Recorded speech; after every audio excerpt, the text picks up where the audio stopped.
Hi welcome back to needle and thread. ഇന്ന് നമ്മളൊരു tutorial video ആയിട്ടാണ് വന്നിരിക്കുന്നത്. ഇന്നത്തെ വീഡിയോയിൽ നമ്മൾ കാണിക്കാൻ പോകുന്നത് ബട്ടൺ ഹോൾ സ്റ്റിച്ച് എങ്ങനെ ആരി നീഡിൽ യൂസ് ചെയ്തിട്ട് ചെയ്യാമെന്നാണ്. ഫില്ലിംഗ് സ്റ്റിച്ചുകളൊക്കെ ചെയ്യാൻ വേണ്ടിയിട്ടാണ് നമ്മൾ ഈ ബട്ടൺ ഹോൾ സ്റ്റിച്ച് യൂസ് ചെയ്യുന്നത്. ഇവിടെ ഞാൻ 2 ലൈൻ കൂടി വരച്ചിട്ടുണ്ട്. ബിഗിനേഴ്സ് എപ്പോഴും ഇങ്ങനെ ലൈൻ വരച്ച് ചെയ്യുന്നതായിരിക്കും എളുപ്പം. ഫ്ലവേഴ്സൊക്കെ ഫില്ല് ചെയ്യാൻ വേണ്ടിയിട്ട് നമ്മൾ ഈ ഒരു ഡിസൈനാണ് യൂസ് ചെയ്യുന്നത്. അതുകൊണ്ട് ഇമ്പോർട്ടൻ്റ് ആയിട്ടുള്ള ഒരു ഡിസൈനാണിത്.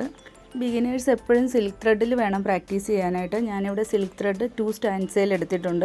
2 സ്റ്റാൻഡ്സയിൽ എടുത്തിട്ടാണ് നമ്മളെപ്പോഴും പ്രാക്ടീസ് ചെയ്യേണ്ടത്. ആദ്യം നീഡിൽ നമ്മൾ താഴത്തെ ലൈനിലൂടെ താഴോട്ട് ഇറക്കിയിട്ട് നമുക്ക് ത്രെഡിനെ മുകളിലേക്ക് വലിക്കാം. ഇനി ഇത് നേരെ മുകളിലെ ലൈനിലൂടെ താഴോട്ടെടുക്കണം. താഴോട്ടെടുത്ത് വീണ്ടും താഴേന്ന് നമുക്ക് ഈ ഒരു ലൂപ്പിനുള്ളിലൂടെ തന്നെ താഴേന്ന് നമുക്ക് ആ ത്രെഡിനെ മുകളിലേക്ക് എടുക്കാം.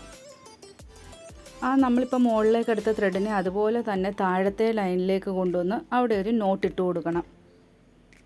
ഇനി കുറച്ച് ഡിസ്റ്റൻസിൽ വീണ്ടും ഒരു നോട്ട് ഇട്ട് കൊടുക്കണം.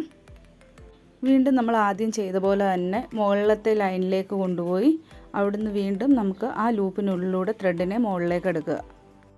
വീണ്ടും ആ ത്രെഡിനെ അതുപോലെ തന്നെ താഴോട്ട് വലിച്ച് താഴെ നമ്മളെടുത്ത പോയിൻറ്റിനടുത്ത് തന്നെ ഒരു നോട്ട് ഇട്ട് കൊടുക്കണം. ഇത് ഞാൻ പേപ്പറിൽ ഡ്രോ ചെയ്ത് കാണിക്കാം, അപ്പോൾ കുറച്ചുകൂടെ നന്നായിട്ട് മനസ്സിലാവും. ഇവിടെ ഞാൻ ഡോട്ട് ഇട്ട് കൊടുത്ത ഒരു പോയിൻ്റ് ഇല്ലേ, അതിലൂടെയാണ് നമുക്ക് ത്രെഡ് മുകളിലേക്ക് എടുക്കേണ്ടത്. ഇതാണ് നമ്മുടെ ഫസ്റ്റ് സ്റ്റെപ്പ്. ഇനി നേരെ മുകളിലത്തെ ലൈനിൽ ഞാൻ ആ ഡോട്ട് കൊടുത്തെടുത്ത് നീഡിൽ ഇറക്കണം. അതാണ് നമ്മുടെ സെക്കൻഡ് സ്റ്റെപ്പ്. വീണ്ടും നീഡിൽ താഴേക്ക് കൊണ്ടുവന്ന് ഒന്നാമത്തെ പോയിൻറ്റിനടുത്തൊരു നോട്ട് ഇടുക. ഇനി കുറച്ച് ഗ്യാപ്പിൽ വീണ്ടും ഒന്നാമത്തെ സ്റ്റെപ്പ് നമ്മൾ സ്റ്റാർട്ട് ചെയ്യും. ഇങ്ങനെ 3 സ്റ്റെപ്പുകൾ മാത്രമേ ഉള്ളൂ നമുക്ക് ബട്ടൺ ഹോൾ സ്റ്റിച്ചിൽ ചെയ്യാനായിട്ട്. ഒരു വട്ടം കൂടി ഡ്രോ ചെയ്ത് കാണിക്കാം. ആദ്യം ഫസ്റ്റ് സ്റ്റെപ്പിൽ നിന്നും മുകളിലേക്ക് സെക്കൻഡ് സ്റ്റെപ്പിലേക്ക് പോകണം. ഇനി സെക്കൻഡ് സ്റ്റെപ്പിൽ നിന്ന് താഴോട്ട് മൂന്നാമത്തെ സ്റ്റെപ്പിലേക്ക്. നമ്മുടെ ഫസ്റ്റ് പോയിൻറ്റിൻ്റെ തൊട്ടടുത്തായിട്ടാണ് നമ്മൾ ഈ തേർഡ് പോയിൻ്റ് ചെയ്യേണ്ടത്. ഇനി കുറച്ച് ഗ്യാപ്പിൽ വീണ്ടും ഫസ്റ്റ് സ്റ്റെപ്പ് സ്റ്റാർട്ട് ചെയ്യുക. ഇനി ക്ലോത്തിൽ കാണിക്കുമ്പം നന്നായിട്ട് മനസ്സിലാവും. നമ്മുടെ ഫസ്റ്റ് സ്റ്റെപ്പാണ് ത്രെഡ് ആദ്യം മുകളിലേക്ക് താഴത്തെ ലൈനിൽ നിന്ന് എടുക്കുക. നമ്മുടെ ഫസ്റ്റ് സ്റ്റെപ്പായി. ഇനി സെക്കൻഡ് സ്റ്റെപ്പ്. നമുക്ക് മുകളിലത്തെ ലൈനിൽ നീഡിൽ താഴേക്കെടുത്ത് നമുക്ക് ത്രെഡിനെ മുകളിലേക്ക് എടുക്കാം. അടുത്തതായിട്ട് നമുക്ക് തേർഡ് പോയിൻറ്റിലേക്ക് ആ ത്രെഡിനെ കൊണ്ടുവന്ന് അവിടെ ഒരു നോട്ട് ഇട്ട് കൊടുക്കുക. ഇനി കുറച്ച് ഗ്യാപ്പിൽ വീണ്ടും ഫസ്റ്റ് സ്റ്റെപ്പ്. ഇനി മുകളിൽ സെക്കൻഡ് സ്റ്റെപ്പ്. വീണ്ടും അവിടുന്ന് നമുക്ക് ത്രെഡ് എടുത്ത് തേർഡ് സ്റ്റെപ്പിലേക്ക് കൊണ്ടുവരാം. ഇത്രയേ ഉള്ളൂ ബട്ടൺ ഹോൾ സ്റ്റെപ്പ്. നമ്മൾ ഈ 1 2 3 എന്നുള്ള ആ ഒരു സ്റ്റെപ്പ് മാത്രം ഓർത്തിരുന്നാൽ മതി, നമുക്ക് ഈസി ആയിട്ട് ചെയ്യാം.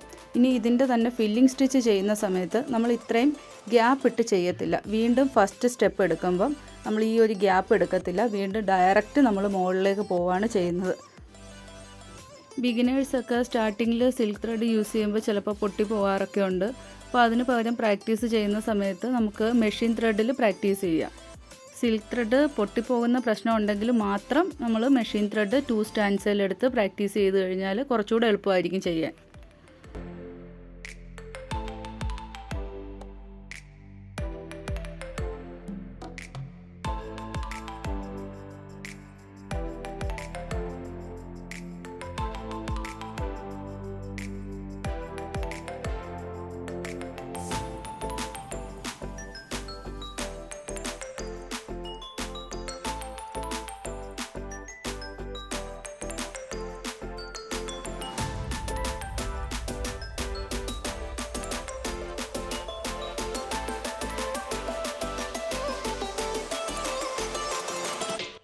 ഈ വീഡിയോയുടെ ഡൗട്ട്സ് എന്തെങ്കിലും ഉണ്ടെങ്കിൽ നിങ്ങൾക്ക് കമൻറ്റ് ബോക്സിൽ ചോദിക്കാം. അതല്ലെങ്കിൽ ഡിസ്ക്രിപ്ഷനിൽ ഞാൻ എൻ്റെ വാട്സപ്പ് നമ്പർ കൊടുക്കുന്നുണ്ട്.